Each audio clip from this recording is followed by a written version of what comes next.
Ungwame bundu ya Kongo. Ungwame bundu ya Kongo. Ungwame bundu ya Kongo.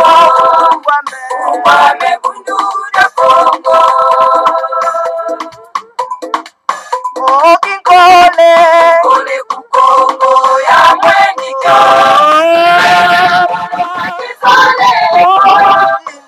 Kaya tena ngani mumbandwe. Mukuluza kandanya Kongo. Kandanya Kongo. Ombita Kongo ya mwenyika.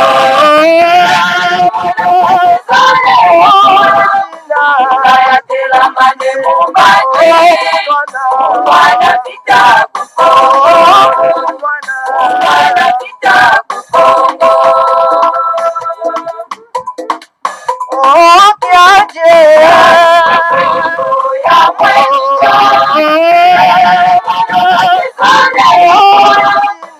Kaya tela mane mumbandwe. Kandanya Kongo. Kandanya Kongo. Otombe Kongo ya mwenyika.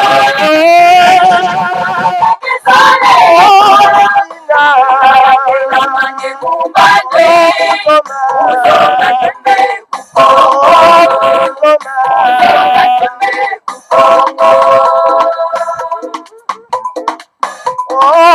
Ungwame bundu ya Kongo. Ungwame bundu ya Kongo. Ungwame bundu ya Kongo. Ungwame bundu ya Kongo.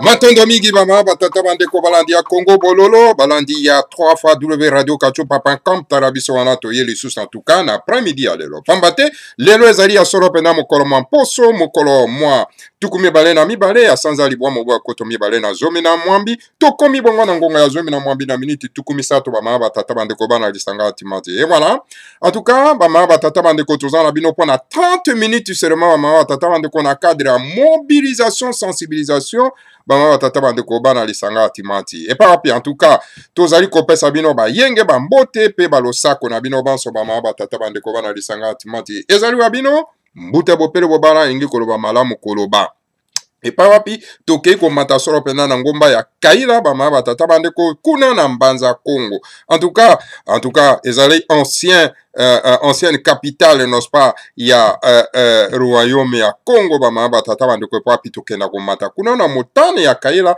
pona ete tokenda ko récupérer bwanya pe mayele po ete tokisela bandeko na biso baza solo pena na bosenga na yango epa wapi toza kopesa bino en tout cas bandeko na biso bazali kuna na Mbanza Congo ba losako pe ba yenge na bino en tout cas tobosani te bandeko na biso nyonso to bazali kuna na Kabinda partout na Angola kuna en tout cas bama batata bandeko yango tosengi na bino bosalaka pèlerinage kuna na Mbanza Congo na motane ya Kaila na ngomba ya Kaila pona kozwa bénédiction en tout cas nguya oyo ezali kuna bama batata bandeko bana lisanga timati etala en tout cas tombeli solo pena en tout cas mokolo molamu solo pena na bamakesa nyonso babunde ya Congo ba combattant de la liberté de la libération ya mboka na biso bama batata bandeko ya mabele mabiso epapi bango nyonso babelemi en tout cas na mboka ya Congo bama batata bandeko bana lisanga timati alors boza na bopikiliki en tout cas eza bitumba alors makambo ya kokanga maboka ezali te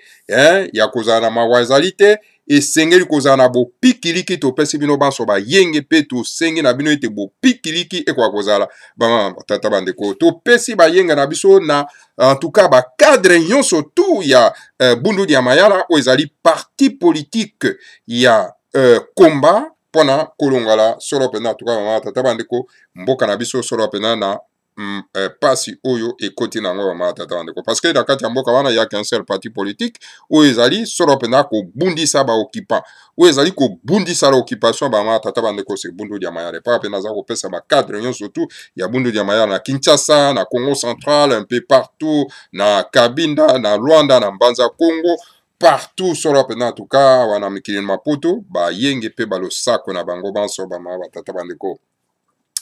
Voilà, bamama batata bandeko toye pona 30 minutes ya mobilisation sensibilisation na poko lelo bamama batata bandeko ya liboso tokobanda na kopesa bino information epa wapi en tout cas tozwaki solo pena en tout cas message ya mbuta na biso kuna na mboka ya Angola epa wapa bingaki biso ayebisi biso en tout cas mbuta bopele obala en tout cas na mboka Kinshasa ezali solo pena en tout cas opesi mbwambwa boy epa wapi en tout cas bamama batata bandeko bato yo baye ko occuper mboka na biso donc o bazana kati ya mapinga mabiso ama batata bandeko donc bakomi ko désarmer tous les Congolais de souche bapaya wana bazana kati ya mapinga baza ko désarmer bana somi ya mboka ya Congo o bazana kati ya mapinga wana ko botoro bango sali ba mindoki ko tika bango main vide pona nini baza ko botoro bango ba mindoki parce que bakomi ko soupçonner bango comment soupçonner bango mais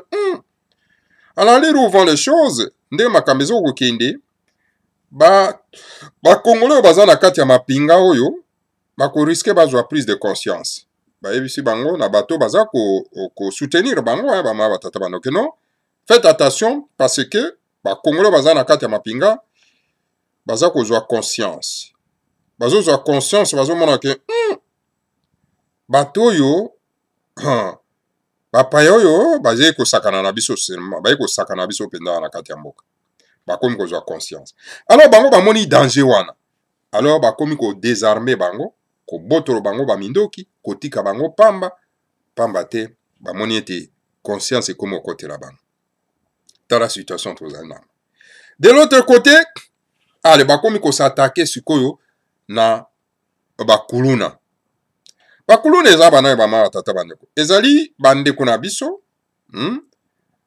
oyo baprive bango solo mpenza en tout cas na bamoyen nyonso tu ya kotanga na bamoyen nyonso tu ya kosala misala na bamoyen nyonso tu ya kovivre na dignité na kati ya mboka yango na babenge bango bakuluna parce que baza na moyen mosusu ya kovivre te alors donc voilà base lancer na équivagabond kivagabondage on permettre une expression alors yango wana donc bango bakomi siko cible ya bapaya wana bamama batata bandeko labi lokola d'un côté bacongolais oyo baza na kati ya mapinga bakomi kozwa prise de conscience il y a un danger mpona bango ndenge bazali wana et de l'autre côté que bakuluna oyo bako risquer siko ba rejoindre non pas la prise de conscience non pas ya bandeko na bango baza na kati mapinga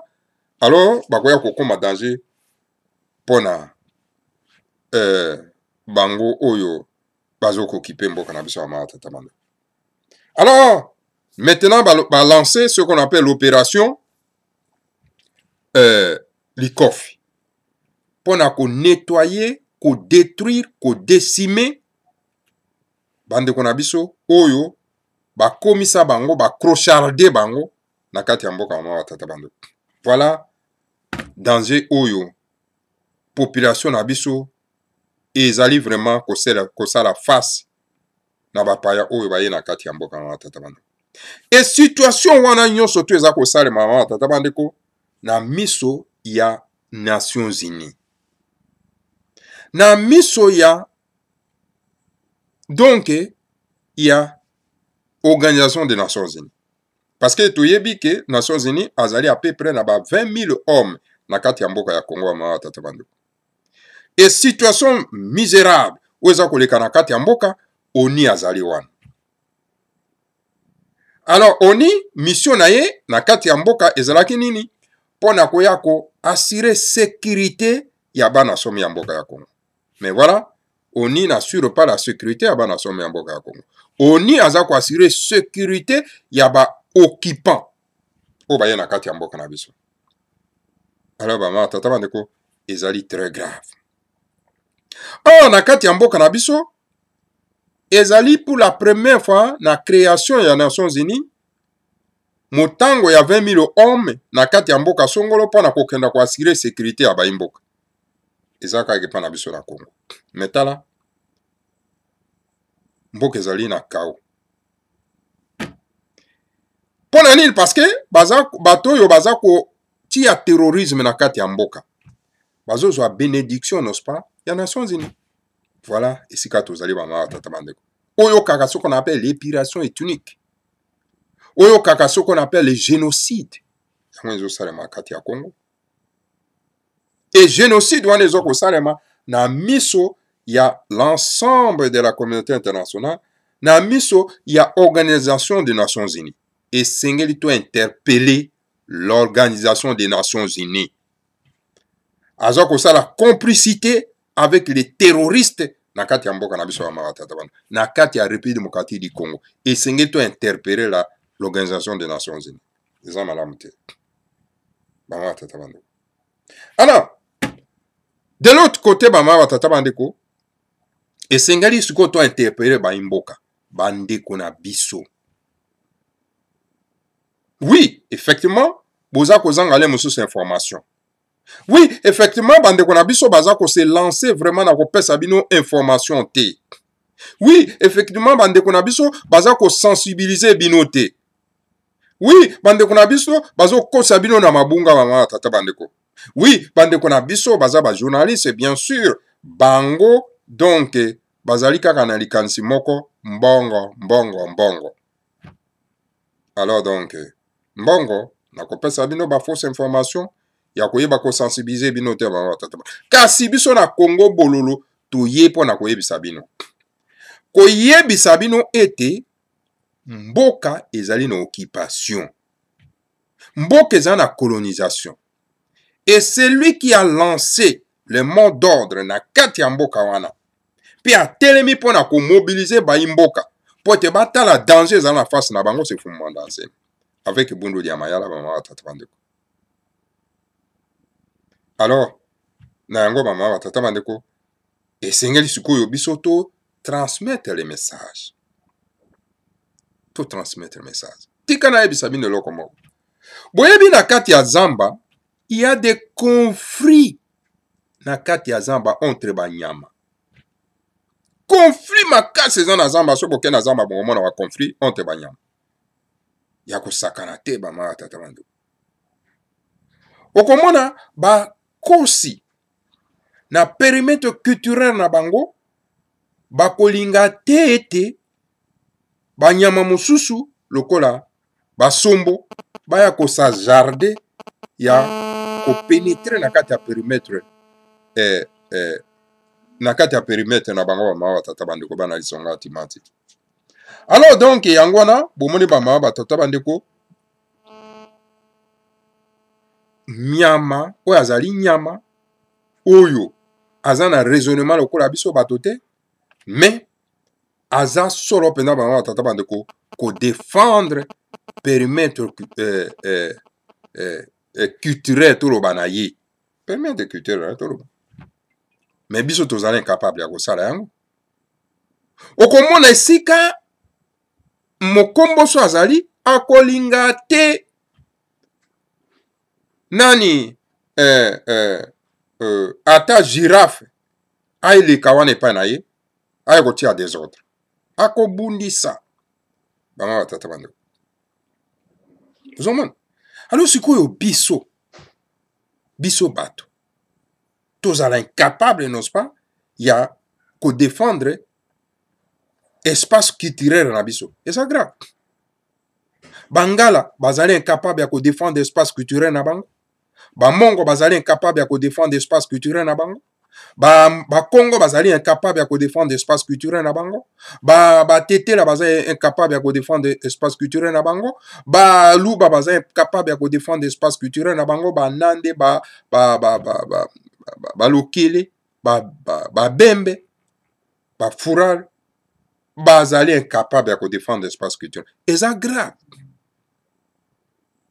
Il y a une notion à l'okuta, surtout aux Congolais, alors donc il faut s'hasarder dans n'importe quel espace culturel pour créer des ordres. Et ça, chacun de nous dans la situation tous en Ango, il doit défendre son espace culturel. Yo mongala, ou défendre l'espace culturel na yo. Yo mo Congo, tellement défendre l'espace culturel na yo. Yo ko tika teke, touti Rwandais, ya ko s'hasarder na espace culturel na Congo, détruire yango, au fando kangi maboko zo betra ba maboko. Non. Yo mongala, au vandi, oza ko tika, mwana ya touti Rwandais, azo ko détruire en tout cas, espace culturel na yo. Et puis ya kana ono ya Congo ya nini ya Congo. Non. Il est temps que chacun de nous a sa landinga ba nyama basaka na zamba. Pambate omoni nkoi jamais nkoi akendaka po akenda kolia mwana na nkoi ataza na nzala akenda kolia espèce na nkoi te jamais mwana antilope a jamais kokenda kolia famille na antilope et jamais okomona sombo akenda kolia ndeko na sombo ataza na nzala ata nzala yeboni te koyi akokenda koluka ka mbolo kalia sombo akokenda koluka na kaka espèce mosusu o ezali ayete ako kolia ozomona tata bande ko banalisa ngati mati exactement ndenge ezokoleka na kati na mboka ba tata bande. Est-ce que yo moni batuti baza kolia na bango bazo boma na bango botu nenga batuti bazo boma na bango bango wanale baza komilata pona kokenda koboma espèce humaine mosusu ozomona wa tata bana ezali loi ya jungle ndenge za koleka na kati na mboka wa tata bana ko bana isangati. Alors sikoyo est-ce que yo so mona vraiment nani mboloko asunga lion pour détruire espèce na bango metala biso toza kosunga batuti Rwandais détruire ba espèce na biso détruire mabere na biso. Est-ce que nous sommes normaux? Toza normalité tozo mona bamende o bazali banani tetela bazo sunga paya pour détruire la race bantou. Tozo mona baluba mususu baza kokenda kosala na Hippolyte Kanambe pour détruire la race bantou. Mais est-ce que vraiment nous raisonnons? Alors prenons la conscience. Conscience na biso tokozwango, c'est-à-dire ya kolanda mot d'ordre le grand maître Fumumanda Nsemi qui dit Congo au Congolais, le Rwanda au Rwandais. Voilà le mot d'ordre, il y a le grand maître. Alors on attend qu'on ait sengeli tolo baite Rwandais, tuti Rwandais, tuti Ougandais, tuti Tanzanais, zonge pa na bango. Et puis zonga et pa na bango na PTT. Parce que bango batie na mutu ya mboka na biso un touti. Mais mes chers frères, et sengeli boko wakoyeba ke moto aza kotambusa mboka c'est un touti Rwandais. Moko na moko sengeli ayeba. Tango bino bozolo bake non. Oh la Kabylie bazo salabo. Mais Kabila est déjà mort depuis longtemps. Celui qui est au pouvoir ce n'est pas Kabila. Celui qui est au pouvoir c'est Hippolyte Kanambe alias Joseph Kabila. Ce sont des kanambistes. Siko bino bokobenga bango bazali ba Kabylie ndenge nini. Yo pe molo wai na yo kaka etango nyonso mutu pe mutu na ye pena na ebite soki travaga bien. Molo wai.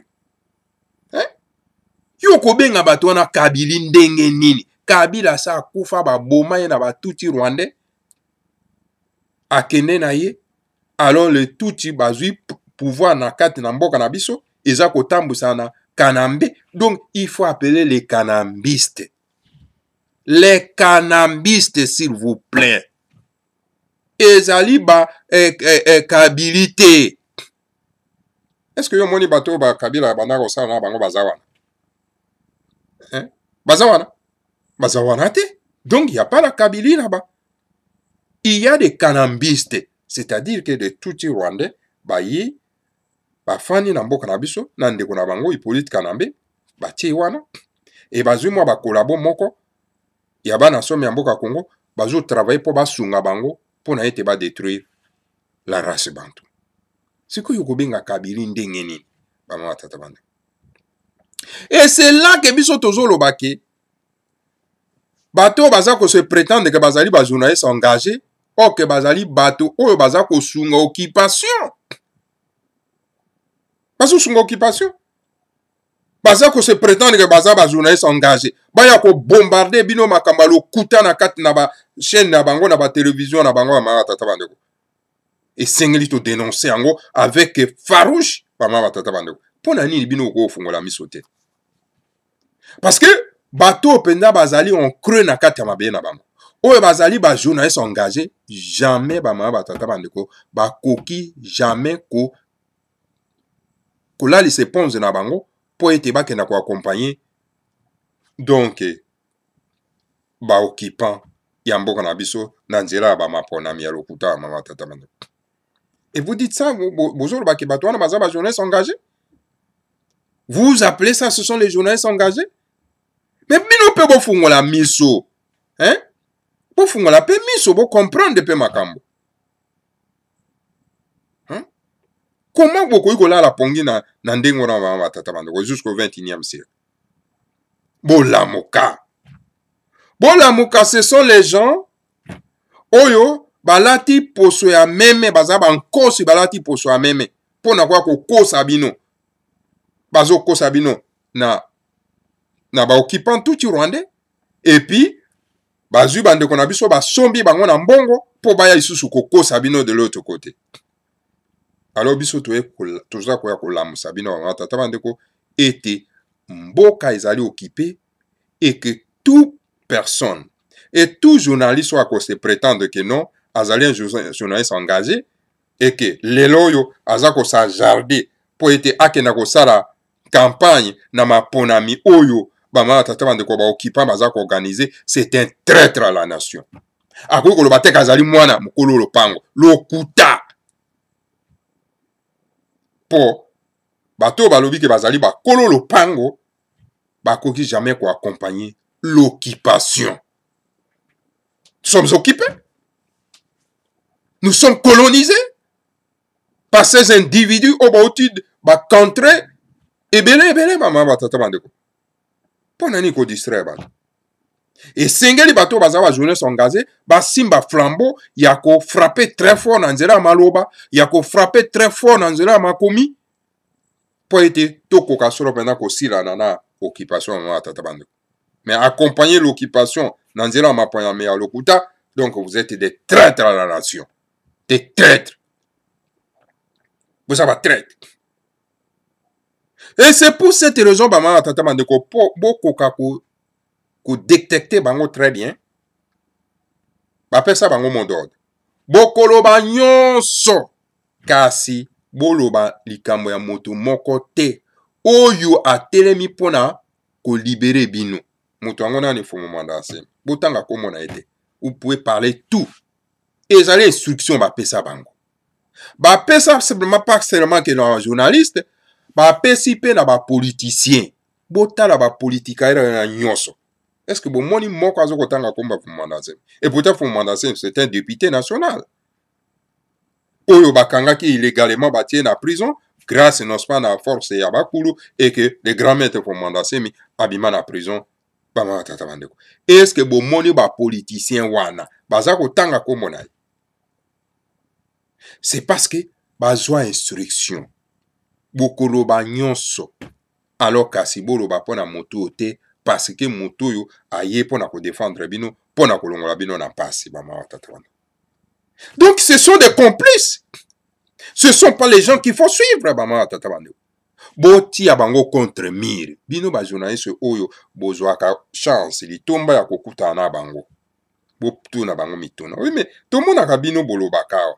Bosalaka ba déclaration politique. Mais tant que bosalaka déclaration politique, tout le monde moko abino azalaki député na kati na Assemblée nationale awa, mais alors donc a telemi au créneau pour na koloba ete mboka na biso ezali occupé et que Hippolyte Kalamba c'est un tout rwandais.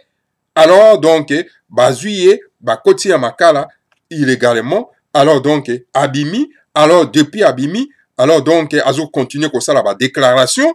Pour mobiliser, ko galvaniser, non pas, ba imboka pona ete, to kwa ko benga na bato. Mais ndenge nini bino penza bolobi ke boza ba politicien bozo bunda pona mboka, botanga ka ete, boluka ka ete, bolobela ka makambo na ete. Botuna bango mituna wana. Et botuna même c'est journalistes aussi.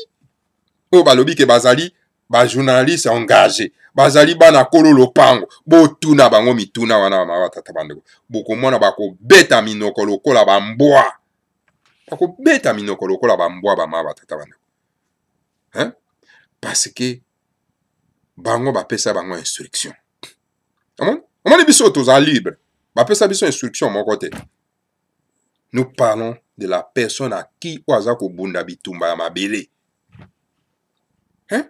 Ezali kamba bitumba mabele ba mama tata mabele parce que loko moko ya motu ya o tata nzambe a ponctuer na pesa na bato eleki nyonso ezali mabele moto nyonso to akobundela mabele ye wana nde aza na bénédiction ya tata nzambe a ponctuer ndo ye wana nde solo penda mobundeli ya solo ye wana nde solo penda politicien ya solo.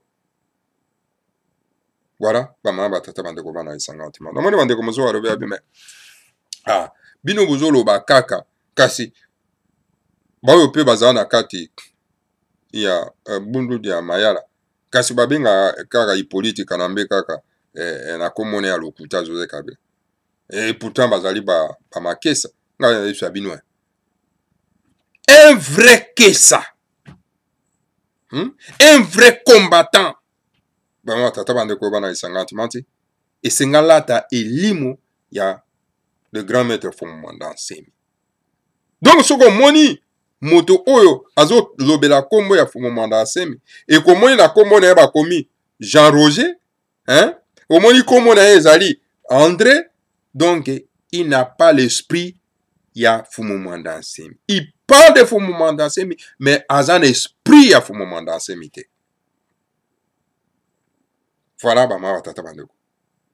Et c'est un esprit à Fumumanda Nsemi. Fumumanda Nsemi, ce n'est pas un christianisé. Donc, Fumumanda Nsemi, la première des choses, c'est-à-dire qu'on se débaptisé. Au longoli d'abord, ba kombo ya bapaya, au longo d'abord, na mangomba ya bapaya. Ou on a commis na esprit, na elimo ya Fumumanda Nsemi. Voilà ma tata ba wana ndeko bunde tumba solo penda ma tata banda zero kwa bato batanga gazali mona elaka aza mona elaka mais okomona ye ake pa ya pasteur charlatan po ete apambola ye atie loboko na mutu oza mona elaka wapi oza mona elaka te voilà ezalo kwa mutu alobi azali donc mona Fumukimbangu. Mais, alors en même temps, azo benga makombo ya bapaya. Azo benga Kimbangu na kombo ya Simon. Non, parce que ozo benga na kombo na parce que oza na elimu ya voleuse Kimbangu te. Bama tata bana. Alors, esengeli to meka ko discerner nesika wana tata bana. Faut ko yeba ko discerner nesika wana. Et ça, le quoi, bateau, baloubi, balumumbiste.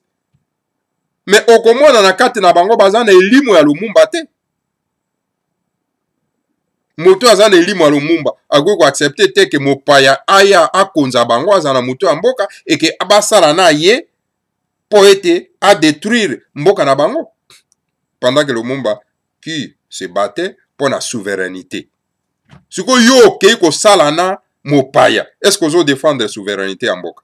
Bon, somi en mboka, vous défendre. Donc, ozo lobela Lumumba, oza Lumumbiste sans l'esprit de Lumumba. Eza lokola bakizengi. Bakizengi oyo balobi ke baza Lumumbiste unifié, mais sans l'esprit de Lumumba. Parce que l'esprit de Lumumba, c'est la souveraineté de mboka.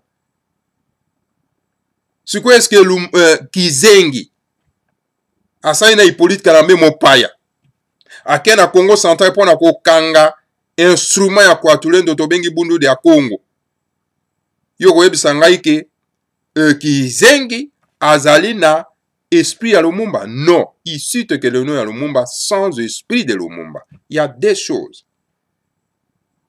Il y a les gens qui se disent qu'ils sont des chrétiens sans esprit de Christ. C'est comme ça, ils sont nombreux comme ça. Ce sont des charlatans, ce sont des commerçants.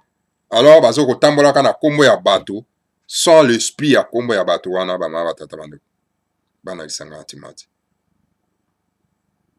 Zaloko la bato baloko lo bakazali.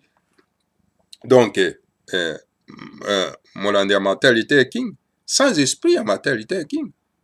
C'est-à-dire que s'il y a un problème, et c'est là tellement pour défendre Baimboka. Alors donc, Sengeli tango tozako se prétendre que tozali bana songolo pakala, tozali bana bilaka, il faut to lataka bilimo wana ya bana bilaka. Tango yozolo bako zali mwana kolo lopango, alors la kisabiso ndenge ni ozali mwana kolo lopango. Qui dit mwana kolo lopango, ezali moto azako défendre mabele na ye oyo ba kapare yango ba yibi yango na bapaya. Et nous savons très bien que Hippolyte Kalambe c'est un touti rwandais, Rugabo c'est un touti rwandais, Besengimana c'est un touti rwandais, Tambwe Mwamba c'est un touti burundais, Nanga c'est un touti burundais, Nani Oyo Lisusu, quoi encore, maman, ils sont nombreux là-bas. Hein? Rubewa, touti burundais, touti rwandais. Hein? Nakati armée, ba touti batondi comme les généraux, Nakati Amboka. Alors, si vous avez dit que vous avez lokolo pango, okenda ko accompagner, bato oyo, bazako détruire mboka na bino. Donc, ça c'est tout simplement une simple distraction que nous devons combattre par tous les moyens. Voilà. Bama tata bandeko bana lisanga atimati. Tuyaki lelo pour la mobilisation, sensibilisation, pour être boza distraité. Boza distraité, bama tata bandeko bana lisanga atimati. Quand moi j'ai entendu Ngwanda parler, non pas de l'infiltration. Dans le stade actuel, nous ne pouvons pas parler de l'infiltration. Parce que l'infiltration est zalaki na tango oyo Mobutu azalaki. Ça c'est l'infiltration. Les étrangers, bazo kota nanzela ya penako s'installer na kati ya mboka na biso. Mais lelo nous n'avons pas, non pas l'infiltration, nous avons l'occupation et la colonisation de tout Rwandais na kati ya mboka na biso. La bénédiction n'est pas l'ensemble de la communauté internationale. C'est clair. Si vous avez vendu la biso la biso makama infiltration, ça c'est vraiment de la foutaise. Il faut tout passer dans la phase supérieure. Vous êtes occupé, alors donc, na occupation, bakendaka na maponamité.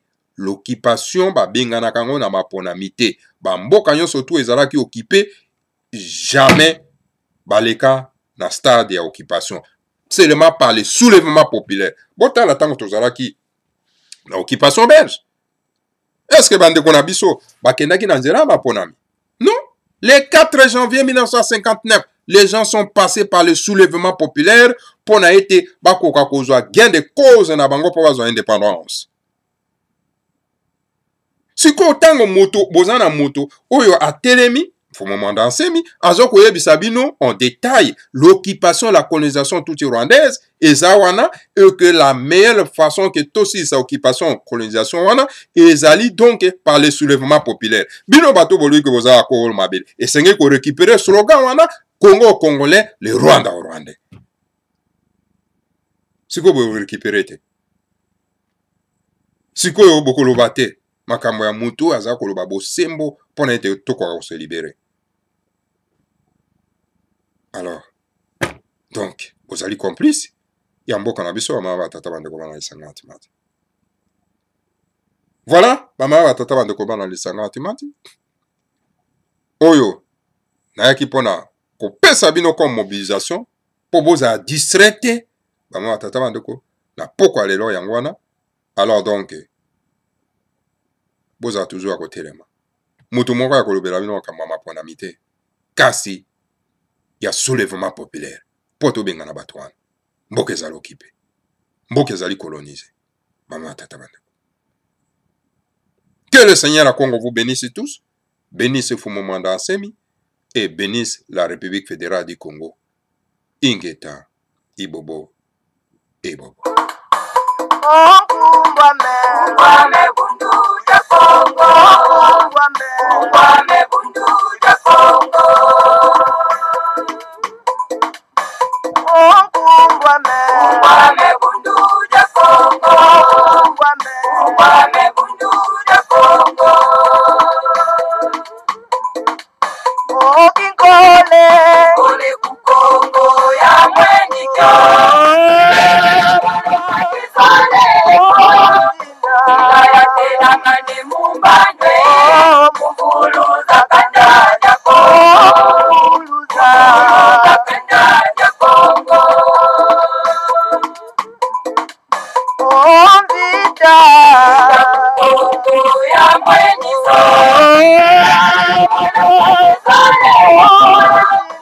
Ngayatelangane mumbandwe. Wana vita ku Congo. Wana vita ku Congo. Okiaje Ya mwenyika. Ngayatelangane mumbandwe. Kanda ya Congo. Kanda ya Congo. Otombe Ya mwenyika. Ngayatelangane mumbandwe. Kanda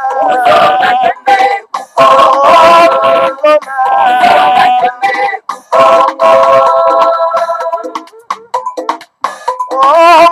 Ongwame bundu ya Congo. Ongwame bundu ya Congo. Ongwame bundu ya Congo. Ongwame bundu ya Congo.